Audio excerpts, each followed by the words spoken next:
कशा आहात तुम्ही सर्वजण? मस्त आहात ना? आय होप तुम्ही मस्तच असाल. तुम्हाला आजचा दिवस छान मस्त आनंदाचा आणि छान आरोग्यदायी जाऊ देत आणि तुमच्या मनातल्या सगळ्या इच्छा पूर्ण होऊ देत, हीच मी ईश्वरी चरणी प्रार्थना करते आणि आपल्या व्हिडिओला सुरुवात करते. तर थंबनेल बघून तुम्हाला समजलंच असेल की आजचा हा व्हिडिओ कशावरती आहे आणि मी सगळी भांडी घेऊन बसले. त्याच्यावरून तुम्हाला तर अजूनच समजलं असेल की हा मी तुमच्यासाठी खूप छान असा व्हिडिओ आज घेऊन आले. तर खूप छान म्हणजे आणि महत्त्वाचा सुद्धा आहे, त्यामुळे तुम्ही व्हिडिओ स्किप न करता पूर्ण पहा. तर आधी आपण ही भांडी मी घेऊन बसले. आपण जास्तीत जास्त वेळ किचन मध्ये असतो आणि आपला जास्तीत जास्त वेळ किचन मध्ये असतो, पण त्याचबरोबर आपण जास्त अट्रॅक्ट किचनच्या वस्तूशी असतो. म्हणजे मुळात म्हणजे आपण कितीही भांडी घ्या, कितीही काही आपण घरामध्ये वस्तू घेतली तरी आपल्याला ती कमीच वाटते. आणि बाजारात गेलो तर आपण ही भांडी घ्या, ती भांडी घ्या, ही वस्तू घ्या असं करत असतो आणि आपण त्यात कन्फ्यूज होतो. म्हणजे खूप हवंसं वाटतं आणि आपण भांडी घेऊन बसतो. घरामध्ये भांडी घेऊन ठेवतो आपण, पण तीच भांडी आपल्या जेवणामध्ये योग्य आहे का हे आपण कधीच विचार करत नाही. कारण आपल्याला आपल्या सोयीस्कर असं होईल तसं भांडी हमेशा घेत असतो. तर आपल्या सोयीने आपण भांडी घेत असतो, पण त्याच्यात आपण जे अन्न शिजवतो ते आपल्यासाठी योग्य असतं का हा आपण विचार करत नाही. त्यासाठी कोणती भांडी आपल्या आरोग्यासाठी चांगली आहेत आणि कोणती आरोग्यासाठी बरोबर नाही आहेत किंवा चांगली नाही आहेत, ती भांडी मी तुला सांगणार आहे. तर चला सुरुवात करूया. जास्त की आपल्या जेवणामध्ये कुठली भांडी आपण वापरली पाहिजे आणि कोणत्या भांड्यामध्ये जेवण केल्यामुळे आपल्या आरोग्यामध्ये म्हणजे आपल्या आरोग्याला ती चांगली असतात आणि त्यांची पोषक द्रव्ये किंवा ती सगळं आपल्यामध्ये लोह वगैरे प्रथिन पौष्टिक सगळं काही आपल्या शरीरात पाहिजे ते योग्य आहे का. त्यांच्या भांड्यापासून ते जेवण आपण त्या भांड्यात बनवतो त्याच्यापासून आपल्या शरीराला हे मिळतं का हा सुद्धा विचार केला पाहिजे. त्या म्हणजे कोणत्या भांड्यात आपण जेवण बनवतो आणि ती भांडी आपल्या शरीरासाठी चांगली आहे ते आपण बघितलं पाहिजे. तर चला मी सांगते, आता सुरुवात करते. तरी मी सगळी भांडी घेतले, सगळ्या प्रकारची भांडी आहेत माझ्याकडे. सर्वात आधी मी स्टील पासून सुरुवात करते. तर इथे हे बघा, आपण भांडी घेतो ना तेव्हा अशी एकात एक आपण भांडी म्हणजे टोप वगैरे घेतो, तर एकात एक बसेल असं आपण आधी घ्यायची. म्हणजे एक संग्रह मोठा छोटा त्याच्यामध्ये छोटा म्हणजे भांडी बसताना सुद्धा खूप छान बसतात. तर असं हा वेगळा भाग आहे, पण आपण घेताना तसंच घेतो सेट. तर आता मी तुम्हाला दाखवते की हे जे स्टीलची भांडी आहे ती स्टीलची भांड्यामध्ये आपण जेवण बनवू शकतो. हे स्टीलमध्ये आपण जेवण बनवलेलं भाजी किंवा काही डाळ बनवतो, आपण चहा बनवतो, तर ती खरंच चांगली आहे. पण त्याच्यामध्ये जी प्रोटीन म्हणजे जी पोषक द्रव्ये असतात ना ते किती टक्के असतात, किती टक्के कोणत्या भांड्यामध्ये असतं पोषक द्रव्ये, हे सगळं काही मी तुम्हाला सांगते. पण सुरुवात करूया स्टीलच्या भांड्यापासूनच. तर स्टीलच्या भांडी आपल्या शरीरासाठी म्हणजे आरोग्यासाठी चांगलीच असतात आणि मेन म्हणजे ही खूप सोयीस्कर असतात. आपण जेव्हा भांडी घेतो आणि आपल्याला खूप स्टीलचं भांडं म्हणजे कसं पटकन हात फिरवला निघालं, जास्त मेहनत सुद्धा लागत नाही, घासायला जोर लावा लागत नाही आणि फटकन निघतात आणि खूप छान असतात. पटकन वापरली जातात, हलकी फुलकी अशी स्टीलची भांडी असतात. त्यामुळं ह्याच्यामध्ये जेवण बनवलं तरी सुद्धा चालतं, काही प्रॉब्लेम होत नाही. आणि शक्यतो आपण स्टीलची भांडीच आपल्या घरामध्ये जास्त दिसून येतील सगळ्यांच्या घरामध्ये. पण आपण जर ह्याच्यात भाजी बनवली ना तर खरंच आपल्यासाठी चांगलं आहे. पण जेव्हा भाजी बनवतो किंवा काही बनवतो तर त्याच्यामध्ये पोषक तत्वे ही 50 ते 60% पर्यंतच तशीच राहतात. म्हणजे हे आपल्याला आरोग्यामध्ये आपल्याला हे मिळत असतं. तर हे पोषक तत्वे खूप म्हणजे चांगली आहेत त्या पानाने, म्हणजे ही आपल्या जेवणामध्ये भांडी वापरण्यास योग्य आहे. तर दुसरी गोष्ट म्हणजे जर्मल. हे जर्मलची टोपं आहेत बघा, ह्याचा सुद्धा सेट आहे माझ्याकडे. आणि सगळ्यांच्या घरी पूर्वी बघा खूप जर्मलची भांडी असायची, पण जर्मलच्या भांड्यांच्या व्यतिरिक्त सगळ्यांच्या घरात पूर्वीच्या लोकांमध्ये आपल्याला पितळेचीच भांडी शक्यतो जास्तीत जास्त दिसतील घरामध्ये. टोपामध्ये सगळे जेवण बनवायचे. त्याच्याकडे आपण वळूया पितळाच्या भांड्यांकडे, पण आता मी हे जर्मलचं सांगत होते. तर हे जर्मलच्या टोपामध्ये आता माझ्याकडे सेटच आहे हा पूर्ण. आणि तसं बघायला हे बघा खूप हे माझ्याकडे पूर्वी होतं भरपूर.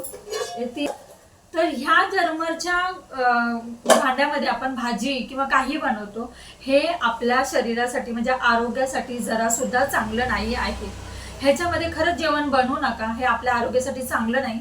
ह्याच्यामध्ये जरा म्हणजे खूप 15 ते 20% हे पोषक तत्वे असतात त्याच्यामध्ये. जे भाजी बनवतो त्याच्यामधून आपल्याला तेवढेच टक्के मिळत असतात आणि हे आपल्या आरोग्यासाठी जरा सुद्धा चांगलं नाही. त्याच्यामुळे मी जितके काही जर्मरची वस्तू होती ना, म्हणजे जर्मरची ताटं म्हणा किंवा काही भांडी आहेत ना, मी भरपूर कमी केलेली आहेत. भरपूर म्हणजे शक्यतो आता मी घरामध्ये डब्बे सुद्धा ठेवलेले नाहीयेत. पहिले जर्मरचे डब्बे किंवा टोपं भांडी सगळे आता मी किचन मधून खाली केलेली आहेत, म्हणजे रिकामीच केली आहेत. ही टोपच ठेवली, ती पण मी म्हणजे नवीन आहेत. ही टोपांचं सेटच आहे की नवीन आहे. आणि ही टोपं मी कधी घेतलेली जेव्हा माझ्याकडे सवासणी असतात, म्हणजे दरवर्षी मी सवासणी घालते माझ्या देवींच्या. त्याच्यामुळे मग मला मोठे मोठे जर्मरच्या टोपामध्ये जेवण करावं लागत होतं. म्हणजे जेवण करायला लागतं, आमटी म्हणा किंवा काही आपल्याला जेवण जास्त माणसांचं करावं लागतं, तर तेव्हा मोठा टोप हवा असतो. तर तो टोप हवा असतो, त्यासाठी मी हे 3 टोपाचा सेट असा मोठा, त्याच्यामधून मीडियम ते छोटा असं 3 सेट घेतला होता. आणि त्याचबरोबर ही टोपं घेतली होती. म्हणून ही टोपं नवीन आहेत म्हणून मला ते खरं म्हणजे देऊ वाटत नाहीये, देऊ वाटत नाही. त्याच्यामुळे हा मी भांडी हे टोपं ठेवलेली आहे. पण आपल्या आरोग्यासाठी ही जर्मरची भांडी जरा सुद्धा बरोबर नाहीये. त्याच्यामुळे ह्याच्यामध्ये आपण जे अन्न बनवतो ना, ते आपल्या पोषक तत्वे त्याच्यात खूप कमी असतात आणि त्याच्यामुळे आपल्या आरोग्यास हे चांगलं नाहीये. त्याच्यापासून खूप धोका असतो. आणि पूर्वीची लोक, तुम्हाला सांगू का, मी जेलमध्ये जेव्हा कैद्या लोकांना जेवण देत होते, पोलीस लोक वगैरे, माहिती असेल तुम्हाला, की ते लोक असं जर्मरच्या ताटामध्ये त्यांना जेवण देत होते. म्हणजे ते का, त्यांचं आयुष्य कमी होण्यासाठी. तर हे आता मला माहिती आहे म्हणून मी तुम्हाला थोडक्यात सांगितलं ते उदाहरण. पण खरं म्हणजे ना, ते जर्मरच्या टोपामध्ये आपण किंवा कुठल्याही जर्मरच्या भांड्यामध्ये जेवण वस्तू किंवा काही करतो ना, खरंच आपल्यासाठी चांगलं नाही. त्याच्याने एवढंच मला म्हणायचं. त्यामुळं जर्मरची भांडी तुमच्या घरात असतील ना, तर सगळी काढून टाका आणि जरा सुद्धा वापरू नका. तर हे आता आपलं झालं जर्मरची भांड्यांचं, तर ही बाजूला ठेवते.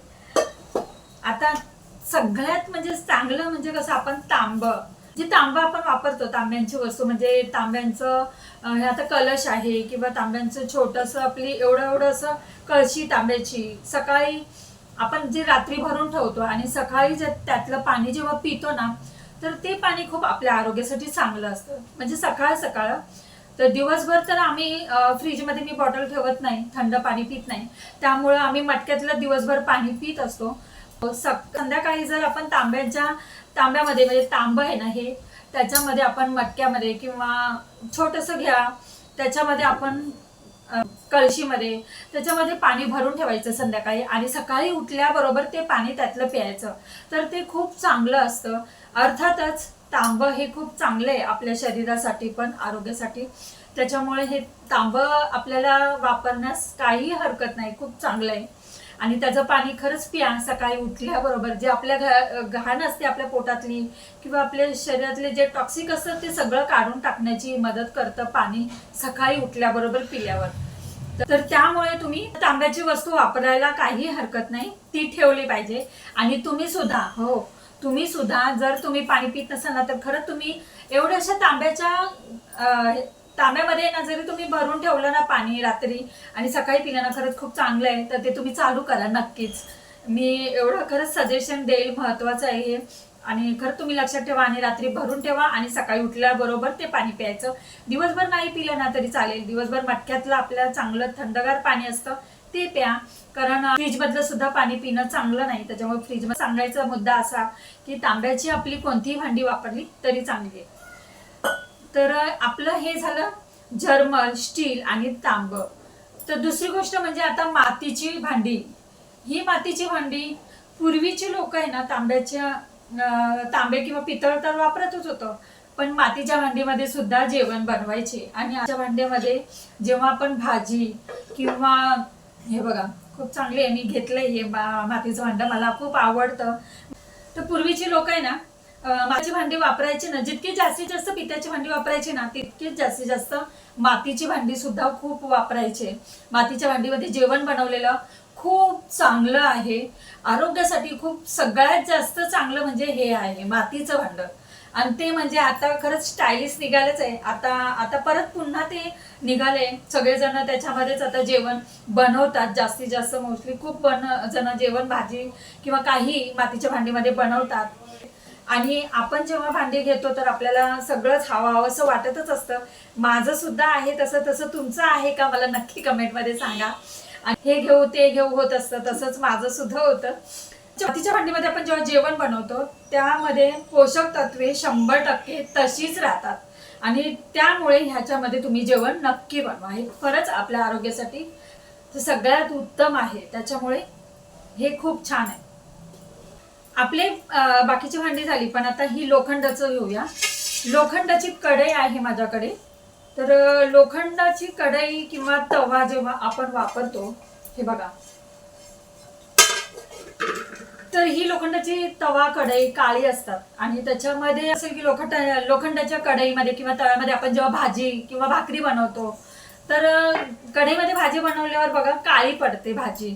पण ती काळी पडते, पण त्याच्या लोखंडाच्या भांड्यामध्ये जेव्हा आपण भाजी बनवतो तेव्हा त्याच्यामध्ये 95 म्हणजे 95% पोषक तत्वे तशीच शिल्लक राहतात आणि ते आपल्या शरीरात उतरतात. त्याच्यामुळे हे खूप लोखंडाचं भांडं आपल्या शरीरासाठी खूप चांगलं असतं. त्याच्यामुळे लोखंडाचं हे कढई किंवा तवा तुम्ही नक्की वापरा. हे सुद्धा आपल्या स्वयंपाकघरात खूप चांगलं आहे वापरलेली भांडी, तर ही तुम्ही नक्की वापरा. तर आता लोखंडाच्या तव्यामध्ये भाकरी करा. तर लोखंडाच्या तव्यामध्ये बघा, सगळ्यांना वाटतं की लोखंडाच्या तव्यामध्ये भाकरी बनवल्यावर आपली भाकरी चिकटते. तर असं काही नाही. जेव्हा आपण भाकरी करत असतो तेव्हा लोखंडाचा तवा पहिला गॅस फास्ट करायचा, लोखंडाचा तवा तापवायचा, नंतर बारीक करायचा आणि त्याच्यानंतर भाकरी करा. सुरुवातीला पहिली भाकरी जर तुम्हाला जर अवघड वाटत असेल तर तुटेल ही, पण त्याच्यावर जेव्हा आपण करत राहतो ना तेव्हा ती व्यवस्थित होऊ लागते आणि काही प्रॉब्लेम होत नाही, चांगली होते भाकरी याच्यामध्ये. आणि दुसरी गोष्ट म्हणजे ही लोखंडाची कढई किंवा तवा कसा वापरायचा, तेलाने हात फिरवायचा तव्याला किंवा कुठल्याही भांड्याला लोखंडाच्या, की मग ते भांडं गंजत नाही, त्या भांड्याला गंज लागत नाही आणि आपल्याला कधीही वापरा. बघा तशाच्या तसा हा तवा दिसतोय तुम्हाला. मी काम झालं ना की ह्याला मी छान स्वच्छ धुवून पुसून घेते आणि त्याच्यानंतर तेल लावून ठेवून देते. तर असं तुम्हाला थोड्या दिवसच करावं लागेल. जेव्हा आपण नंतर वापरत येतो आपल्या सतत, मग तेव्हा त्याला तेल लावायची गरज लागत नाही. आता हे बघा, ह्याला सुद्धा मी वापरून आता खूप छान झालंय. जरा सुद्धा ह्याला गंज नाहीये कुठेही लोखंडाच्या कढईला. तर सुरुवात धुवून झाल्यावर तेल लावून ठेवा, तर त्याला जरा सुद्धा गंज लागत नाही. आणि ह्याच्यामध्ये भाजी बनवा किंवा कुठलंही तुम्ही जेवण ह्याच्यामध्ये बनवा. लोखंडाची भांडी खूप आपल्या शरीरासाठी चांगली आहे. त्याच्या बनवलेल्या भाजीमध्ये 95% तरी पोषक तत्वे तशीच राहतात आणि ती आपल्या भाजीद्वारे आपल्या शरीरात जातात. त्याच्यामुळे त्याच्यामध्ये किंवा काही लोह पोषक जी सगळी पोषक तत्वे आपल्याला त्या भाजीत मार्फत मिळत असतात. त्याच्यामुळे जे काही असतं ना ते सगळं काही आपल्या शरीरात जातं, आपल्या शरीराला मिळतं आणि त्याच्यामुळे आपलं आरोग्य सुद्धा छान राहतं. आणि त्याच्यामुळे लोखंडाची मी म्हणेन ही आपल्या घरात स्वयंपाकघरात नक्कीच भांडी वापरा. आता हे झालं लोखंड. दुसरी गोष्ट म्हणजे आता बघा, ही भांडी नवीन बाजारामध्ये आली, खूप छान दिसायला असतात. हे बघा, हे मी आणलंय तसं अजून वापरले नाही. खरं म्हणजे हे मला खूप आवडतात अशी भांडी. नॅरोलॉकच्या भांडी सारखीच आहे, खूप गुळगुळीत आहे. ही बघा, त्याचं कोटिंग खूप वेगळं आहे आणि खूप छान आहे, हलकं पण आहे, एवढं काही जड नाही आहे टोप हा. पण ही शक्यतो भांडी नाही वापरली पाहिजेत. मी तर म्हणेल हे शक्यतो आपण आहे ना भांडी वापरतो ते आता घासायला सुद्धा त्रास होत नाही आणि छान वाटतं वापरायला सुद्धा आपल्याला. आणि छान नवीन भांडी आलेल्याचा आनंद सुद्धा होतो, बघायला सुद्धा खूप छान वाटते, त्याप्रमाणे वापरायला सुद्धा छान वाटतं आणि आपण हीच भांडी अशी घेत राहतो. आता सध्या तर सगळ्यांकडे हे असतातच भांडी. हे बघा, असं कोटिंगचं आहे हे. तर हे लोखंडाची भांडी म्हणजे कशी वापरायची, तवा किंवा कढई, ह्याचा सगळा काही हा व्हिडिओ आहे ना तो मी व्हिडिओ अपलोड केलेला आहे माझ्या चॅनलवर. तर तुम्हाला हवा असलं तुम्ही जाऊन तिथे नक्की बघा. आणि गोष्ट म्हणजे हे बघा, हे सुद्धा खूप छान आहे. नेरलॉकची भांडी आहे. नेरलॉकची म्हणजे ते कंपनीचं नाव आहे म्हणा.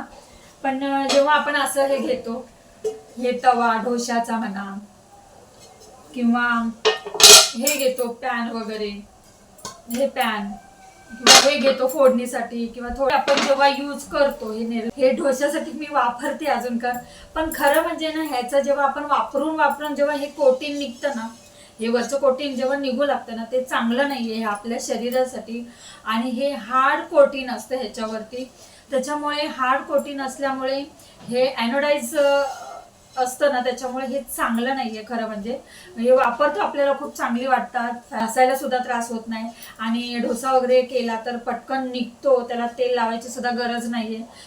हे आपण असं पॅन वगैरे घेतो किंवा नॅलॉकची भांडी घेतो, त्याचबरोबर तवा सुद्धा आपण घेतो तसाच, तव्याला सुद्धा घासायची गरज लागत नाही, भाकरी किंवा चपाती चिकटत नाही. त्याच्यामुळे आता आपण अशीच भांडी सगळ्यांच्या घरी दिसतील आणि आपण अशीच भांडी घेतो. पण ह्या भांड्यामध्ये ना हार्ड कोटिंग असतं, आणि जेव्हा तवा वगैरे किंवा काही पॅन गरम झाला ना, त्याचं जेव्हा ते कोटिंग वापरून निघू लागतं ना, मग ते आपल्या शरीरासाठी चांगलं नाहीये.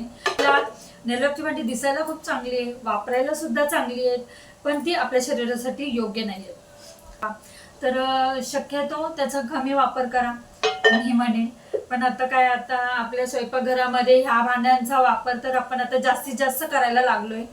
तर हे मी खरं म्हणजे ना ह्याच्यामुळे घेतलेले हे पॅन किंवा हे म्हणजे झाकायला लागतं ना, त्याच्यामुळे मी मेन म्हणजे घेतलेले हे तवा किंवा काही असं छान वाटतं, असं झाकायला वगैरे छान भेटतं, म्हणून मी हे झाकण्यासाठी ही भांडी घेतली होती. असो, आता ही भांडी तर सगळ्यांच्या घरात जास्तीत जास्त दिसत असतील आणि वापरायला खूपच सोपी असतात, चांगली असतात, छान वाटतात दिसायला सुद्धा. आणि ही सगळी भांडी झाली. त्याचं मी म्हटलं लोखंडाची भांडी जशी आपली चांगली असतात जेवणामध्ये वापरलेली, लोखंडाची कढई तवा, त्याचप्रमाणे मातीची भांडी सुद्धा वापरलेली चांगली असतात, त्या आपल्या आरोग्यासाठी चांगली असतात, त्याच्यामध्ये आपण जेवण बनवतो. पण त्याच भांड्यांबरोबर ही भांडी सुद्धा चांगली आहे. तुम्ही भांडी जर आणायची असेल ना, कढई वगैरे, तर हे बघा अशी कोटिंग आहे, स्टेनलेस कढई म्हणतात त्याला. तर हे बघा स्टेनलेसची भांडी म्हणजे स्टेनलेसची कढई म्हणायचंय मला. कढई आणा, त्याच्यामध्ये जेवण बनवा, त्याला छान असं कोटिंग असतं जे की निघतं पण. हे बघा किती छान आहे आणि शाईन मारते. खूप आधीची माझी कढई आहे, पण खूप छान आहे. आणि ह्याला असं ह्याच्यामध्ये जेवण बनवलं ना, तर हे आपल्या शरीरासाठी काहीच आहे. तर हे बघा, हे आपल्या आरोग्यासाठी खूप चांगलं आहे. स्टीलची भांडी आपल्या जेवणामध्ये, आपल्या स्वयंपाकघरात वापर ह्या भांड्यांचा केला तरी काही हरकत नाहीये.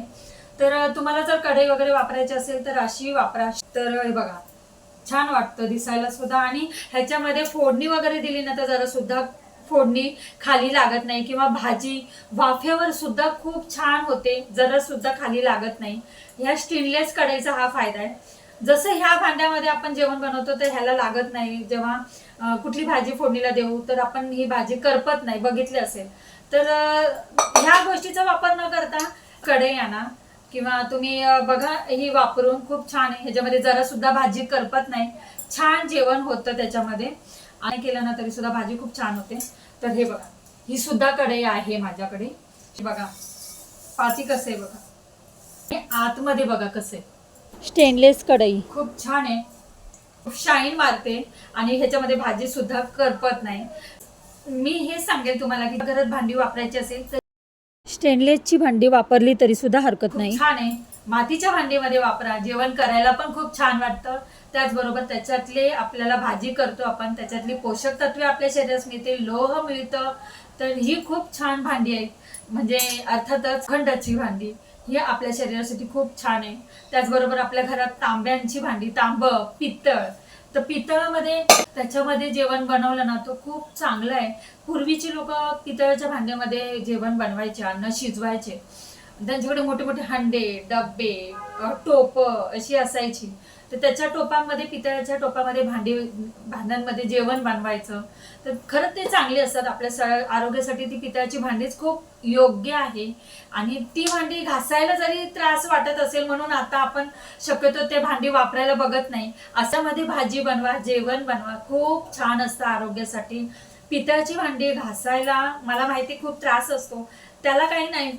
पितांबरीचा हात लावला तरी सुद्धा निघतं, किंवा गव्हाचं पीठ घ्या, त्याच्यामध्ये चिंचेची कोळ घ्या, तर त्याने सुद्धा चिंच भिजवून गव्हाचं पीठ टाकून खूप छान अशी पितळाची भांडी निघतात. आणि किंवा लिंबूनी सुद्धा घासलं तरी निघत, त्याला काही प्रॉब्लेम होत नाही, पितळाची भांडी निघतात. पण एवढंच की आपल्याला घासायला त्रास होतो म्हणून आपण आता त्याचा वापर खूप कमी केलाय. खरं म्हणजे एवढ्या आकाराचा पितळाचा टोप घेऊ शकतो, म्हणजे जेणेकरून आपल्या घरामध्ये डाळ भाजी ह्याचं जेवण त्याच्यामध्ये बनवू शकतो, डाळ, आणि ते घासायला काही प्रॉब्लेम होत नाही आपल्याला. त्याच्यामुळे रोजच्या जेवणासाठी छोटी छोटी भांडी तर आपण घेऊ शकतो. मोठ्या भांड्यांचा घासण्याचा जरी त्रास होत असेल तर तेवढी छोटी छोटी भांडी घेऊन तुम्ही ठेवा, त्याचा जेवणाचा पितळाच्या भांड्यांचा जेवणामध्ये वापर करा, हेच मी सांगेन. आणि आज सुद्धा मी छान असा व्हिडिओ तुमच्यासाठी घेऊन आलेली आहे. खूप महत्त्वाच्या गोष्टी असतात, त्या मला माहिती असतात, त्या मी तुमच्यापर्यंत पोहोचवण्याचा, तुमच्यापर्यंत शेअर करण्याचा नेहमीच मी प्रयत्न करत असते. तर आय होप तुम्हाला हा व्हिडिओ आवडला असेल. जेवढं मी सांगितले त्या भांड्यांचा तुम्ही नक्कीच आपल्या स्वयंपाकघरात, आपल्या किचनमध्ये भांड्यांचा वापर करा. चला मग पुन्हा भेटूया अशाच नवनवीन व्हिडिओमध्ये. तोपर्यंत खुश राहा, आनंदी राहा, काळजी घ्या. बाय.